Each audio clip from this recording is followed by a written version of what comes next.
Сөз үчүнчү жак Кыргыз Республикасынын башкы прокуратурасынын өкүлү Айбашев Таалайбек Өзкөнөшкө берилет.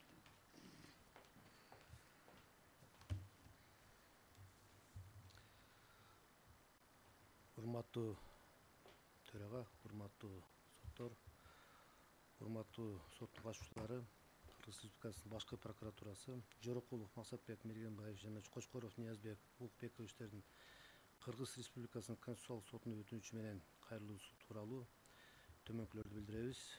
Өтүнүчтө Кыргыз Республикасынын кылмыш жаза процессуалдык кодексинин 77-беренесинин 3-бөлүгүндөгү токтом жана негизги өндүрүштөн бөлүнүп алынган материалдар мөөлөнүп чапталган конвертке салынат. Ал андан ары кылмыш ишин териштирген органда сакталат жана анда камтылган менен тергөөчүдөн тышкары прокурор жана сот тааныша алат деген нормага негизиздеп, эмне себептен конвертке салынган материалдар менен айыпталуучу жана анын адвокаты айыптап жаткан далил менен тааныша албаганын көрсөтүп, мыйзамдагы нормалар Кыргыз Республикасынын Конституциянын 24-беренесинин 2-бөлүгүнө, 61-беренесинин 1-4 бөлүгүнө, ошондой эле 100-беренесинин 3-бөлүгүнө шайкештик жаратып жатканын билдирип, текшерүүнү сурашкан.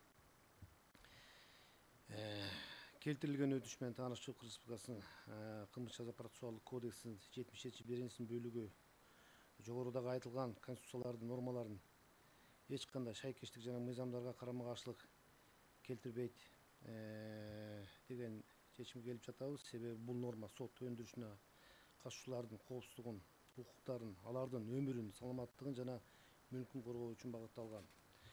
Кыргыз Республикасынын Конституциясынын 23-беренесинин 2-бөлүгүндө адамдын жана жарандын укуктары жана эркиндиктери, улуттук коопсуздугу, коомдук тартипти, калктын саламаттыгы менен адеп ахлагын сактоо, башка адамдардын укуктарын жана эркиндиктерин коргоо максатында Конституция жана мыйзамдар менен чектелиши мүмкүн деп көрсөтүлгөн. Жана ушул Конституцияда коюлган талаптардын аткаруусу жазык процессуалдык кодексинде, жазык сот өндүрүш катышуучулардын укуктарын коргоо жөнүндө мыйзамда жана башка мыйзамдарга камтылган. Кыргыз Республикасынын кылмыш жаза процессуалдык кодексинин 76-беренесинин 1-бөлүгүндө жабырлануучунун, күбөнүн, шектүүнүн, айыпталуучунун жана кылмыш жаза сот өндүрүшүнө катышуучу башка адамдардын коопсуздук чараларын көрүү милдети көрсөтүлгөн. Анда эгерде иш боюнча өндүрүшкө байланыштуу зомбулук же кылмыш жаза мыйзамында тыюу салынган кылмыш аракеттери жасоо коркунучу жөнүндө маалыматтар бар болсо, өндүрүшүндө кылмыш жаза ишин турган орган шектүүнүн, айыпталуучунун, жабырлануучунун, күбөнүн жана кылмыш жаза сот өндүрүшүнө катышуучу башка адамдардын, ошондой эле алардын жакын туугандардын боюнча чараларды көрүүгө милдеттүү. Кыргыз Республикасынын ошондой эле Кыргыз Республикасынын Конституциянын 23-беренесинин 1-бөлүгүндө ылайык адам укуктары жана эркиндиктери ажыратылгыс жана алар ар бир адамга төлөгөндөн баштап таандык. Алар абсолюттук ажыратылгыс жана кимдир бирөөнүн кол салуусуна мыйзам жана сот аркылуу корголгон деп таанылат жана Кыргыз Республикасынын Конституциясынын 25-беренесинин 1-бөлүгүнө ылайык ар бир адам ажыратылгыс жашоо укугуна ээ. Адамдын өмүрүнө жана ден соолугуна кол салууга жол берилбейт. Эч кимдин өмүрү өзүн билемдик менен кыйылышы мүмкүн эмес деп көрсөтүлгөн.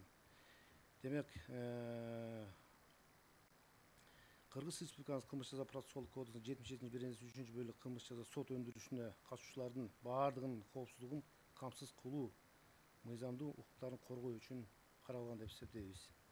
Ал эми Кыргыз Республикасынын кылмыш жаза процессуалдык кодексинин 79-беренесинин 4-бөлүгүнө ылайык процесстин катышуучуларынын кайсы бирөө болбогондо же алардын көрүп байкоо жүргүзүүсүнөн тышкары сот тарабынан суракка алынган коргоочулуу адамдын көрсөтмөлөрүн төрагалык кылуучу сотто корголуп жаткан адам жөнүндө маалыматтарды көрсөтпөстөн баардык катышуучулардын алдына жарыялайт деп көрсөтүлгөн. Башкача айтканда, жактоочу, айыпкер жана башка иштин катышуучуларынын коопсуздугун камсыз кылуу зарыл деп табылган тергөөчүнүн токтому тергөө аракетине катышуучунун инсандыгы жөнүндө маалыматтар менен тааныштыруу псевдонимдин мыйзам менен коргогон укугунун бузулуусуна алып келет. Ал эми корголгон адамдын аты жөнү ачыкка чыгарылса, анда корголуучунун псевдонимдин же анын жакын туугандарынын өмүрүнө, ден соолугуна карата кандайдыр коркунучтар орун алып калуусу мүмкүн. Жогорулардын негизинде Кыргыз Республикасынын кылмыш жаза процессуалдык кодексинин 77-3 бөлүгүндө, Кыргыз Республикасынын Конституциянын 24-беренесинин 2-бөлүгүнө жана 61-беренесинин 1-4 бөлүктөрүнө, ошондой эле 100-беренесинин 3-бөлүгүнө карама каршы келбестигин билдиребиз.